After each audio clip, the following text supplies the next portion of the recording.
Fala galera, sou o Dusty, do Dusty TV, e hoje eu vou estar ensinando para vocês os conceitos básicos desse jogo incrível chamado Yu-Gi-Oh! O nome oficial desse jogo é Trading Card Game no mundo real, mas no anime e no mangá ele se chama Duel Monsters, ou Monstros de Duelo. Esse jogo é um jogo muito incrível porque ele é um jogo que tem muitas possibilidades. É um jogo bem legal para quem gosta de estratégia, para quem gosta de sorte, para quem gosta de jogos que se estendem muito além do tabuleiro, porque aqui é um jogo que tu vai estar trabalhando com a mente do oponente. Esse jogo pode ser jogado com 2, 3, 4, 5 mil pessoas ao mesmo tempo. Mas eu vou ensinar vocês como se joga da maneira mais clássica e mais convencional, que é um duelo entre duas pessoas. O jogo consiste no seguinte: cada pessoa tem o seu deck, o seu baralho, que pode estar tendo entre 40 a 60 cartas. E essas cartas variam entre 3 categorias predominantes: os monstros, as armadilhas e as magias. Os monstros são o pilar do jogo, vamos dizer assim, porque a gente decide quem é o vitorioso desse jogo através de batalhas.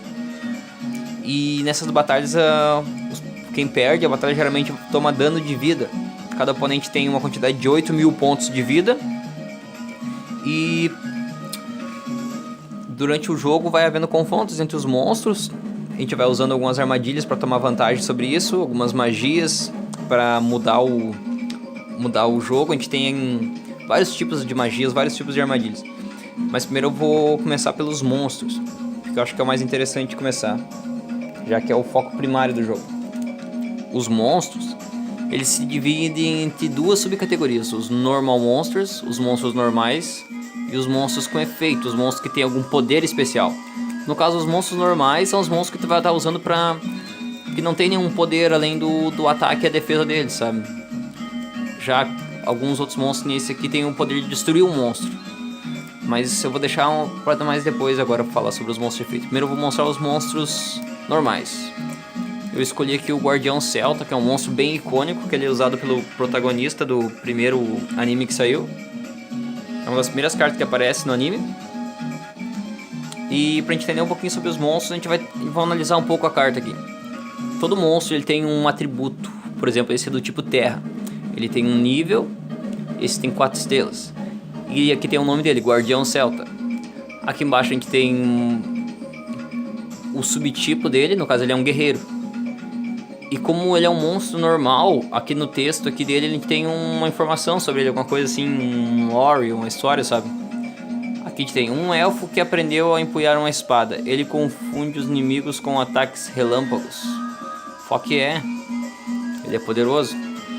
A diferença dos monstros de efeito e os monstros normais é o seguinte: o monstro de efeito vai estar escrito efeito ou effect, se for uma carta em inglês, do lado do subtipo dele aqui. E daí no texto aqui vai estar descrito o que essa carta faz no jogo. Eu vou deixar aqui esse aqui com efeito para depois mais tarde. Aqui a gente tem 3 monstros. O jogo começa assim: cada pessoa compra 5 cartas e cada um pode botar um monstro por vez por invocação normal. Invocação normal é o seguinte: tu tem um monstro na mão aqui, é o começo do jogo, e tu invoca ele pro campo. Tu pode invocar ou um monstro em ataque, que nem eu invoquei aquele ali agora, ou tu pode estar invocando um monstro em defesa, virado para baixo, assim te chama setar. Isso acontece quando tu seta o monstro. E se o teu oponente ataca um monstro que está virado em defesa, tu não toma dano de batalha se teu monstro morrer.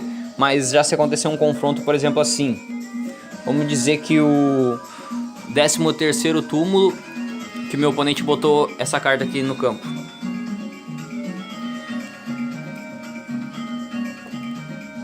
O 13º túmulo, um zumbi que apareceu repentinamente no lote 13, um túmulo vazio. Ele tem 1.200 de ataque e 900 de defesa. Se eu botar ele virado assim, o que vai contar vai ser a defesa dele. Mas se eu botar ele assim, virado em ataque, o que conta é o ataque dele. Então no caso, se ele já tá no campo ali, eu invoco e o meu oponente botou aquele monstro lá, E daí eu invoco um monstro que nem o Guardião Celta aqui, que tem 1.400 pontos de ataque. A gente subtrai a diferença do ataque do um pelo outro e tira dos pontos de vida de quem perdeu. No caso, nesse caso, seria meu oponente. Ele tomaria 200 pontos de dano. Subtrai do total de vida que ele tem, que geralmente é 8.000. Esse monstro que não tá é um monstro do tipo monstro trevas e subtipo zumbi. A gente tem 3 níveis de monstro basicamente no jogo. Os monstros de 1 a 4 estrelas podem estar sendo botados no campo sem nenhum tributo. E os monstros já de 5 ou mais estrelas eles estão exigindo pelo menos... Esse aqui exige um tributo, porque ele tem 5 estrelas. Os monstros de 5 e 6 estrelas exigem um tributo. No caso, tu tem que ter um monstro no campo ali já. E como tu pode botar só um monstro por vez, tu vai poder botar só na próxima vez. Esse outro monstro vai estar sacrificando ele. Esse monstro, se tu vê, ele tem uma defesa bem alta, de 2.200, aí um ataque não tão alto, ó. Por isso, geralmente, se o cara for botar ele, vai botar ele virado pra baixo assim, ó. Tipo, vai sacrificar o monstro e vai botar ele no campo. Agora eu vou falar um pouquinho sobre o campo de jogo. A gente tem 5 zonas de monstros e 5 zonas de mágicas e armadilhas. As mágicas... Aqui, a gente pode estar ativando elas na nossa mão. Essas mágicas, elas influenciam o jogo. Por exemplo, essa aqui retorna um monstro pro topo do baralho. Essa aqui aumenta o poder de um monstro. Essa aqui destrói um. Essa aqui destrói uma mágica ou armadilha. Essa também dá um reforço pro monstro. As mágicas podem ser ativadas da mão. Ou no campo também, se tu quiser botar. Mas as armadilhas, por exemplo, tu tem que botar elas um turno. Tem que botar elas, por exemplo, digamos que eu botei ela agora esse turno. Eu não posso ativar ela logo que eu boto ela. Eu tenho que esperar ser a vez do meu oponente para ativar ela ou ser de novo a minha vez para ativar ela. Mas, por exemplo, se eu já tivesse essa aqui no campo, eu poderia ativar ela agora nesse meu turno, se eu tivesse botado num turno anterior, sabe?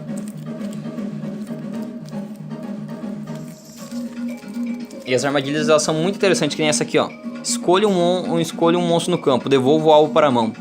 No caso, se teu oponente botou um monstro bem forte ali, tu pode limpar o campo dele e atacar ele diretamente. O que significa atacar diretamente? É quando teu oponente não tem nenhum monstro no campo, tu vai estar podendo atacar diretamente os pontos de vida dele. Então vamos dizer que tu tá com o 13º túmulo aqui, teu oponente não tem nenhum monstro no campo dele, tu vai lá e ataca ele.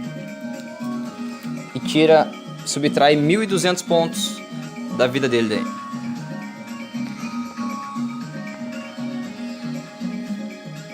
Aqui o 13º túmulo. Ele é um zumbi. Lembrando, os monstros de 1 a 4 estrelas podem estar sendo botados no campo sem nenhum tributo.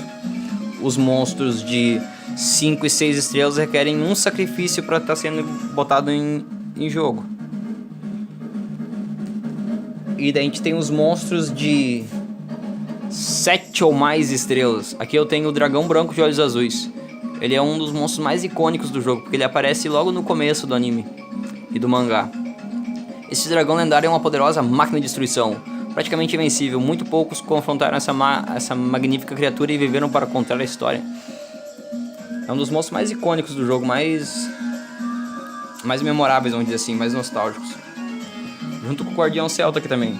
O Guardião Celta era uma carta que era usada pelo protagonista da série.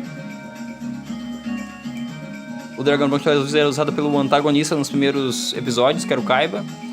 E essa aqui também foi usada por um dos antagonistas, o Ilusionista Sem Rosto. Essa carta aqui é uma carta em inglês. Ó, ele é um ilusionista mago sem rosto. Ele é do tipo Dark, é um Spellcaster, é um mago. Manipula seus inimigos com o poder da ilusão. Interessante. Agora eu vou mostrar um pouquinho dos monstros com efeito. Esse aqui, por exemplo. Esse aqui é um dos monstros que, quando começou o jogo, assim, todo mundo queria ter. Tinha pelo menos 3 no baralho, porque ele tem um poder muito virador de jogo. Um monstrinho desses daqui pode até matar um dragão branco. No caso, destruir um dragão branco de olhos azuis. Aqui, ó. Esse monstro é o seguinte, se ele tá virado pra baixo no campo e, por exemplo, ele foi atacado, ele vai ter que virar, né? Quando o monstro é atacado. Só que quando ele vira, ele ativa o poder dele. Quando ele vira, tu pode escolher um monstro no campo e destruir ele. E outra coisa importante, ó, se tu bota um monstro virado pra baixo, tu não pode mudar, bota o monstro em qualquer posição, tu não vai poder mudar a posição dele logo nessa hora. Tu vai ter que esperar pelo menos o teu próximo turno, ou esperar teu oponente atacar, pra te poder estar mudando a posição de batalha dele.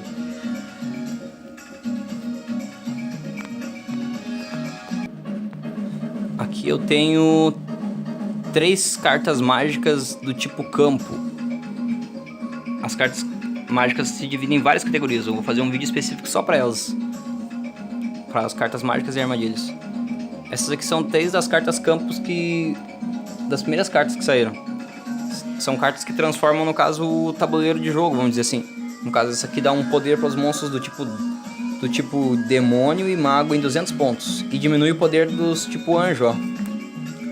A gente tem o Ume ali que aumenta o poder dos monstros água e peixes e coisa assim, sabe?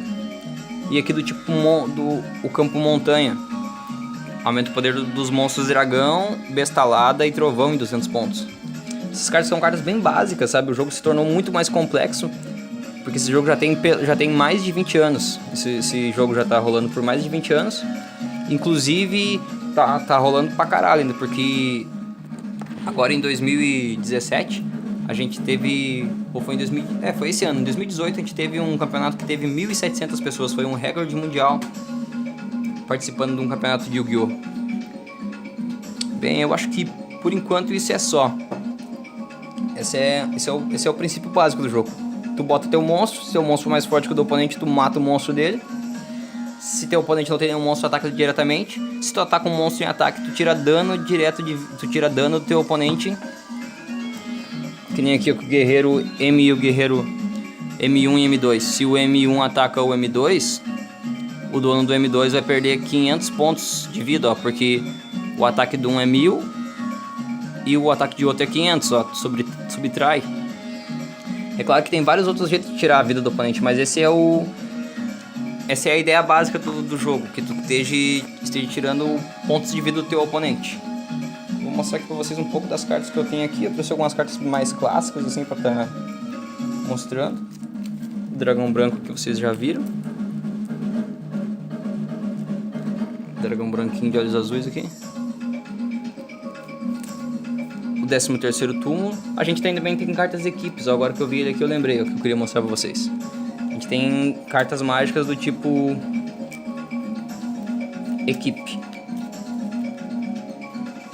Ó, essa aqui aumenta em 200 pontos o ataque de um zumbi. No caso esse cara aqui, ó, pode ficar com um ataque de 1.500 pontos com esse equipe. Legal, né?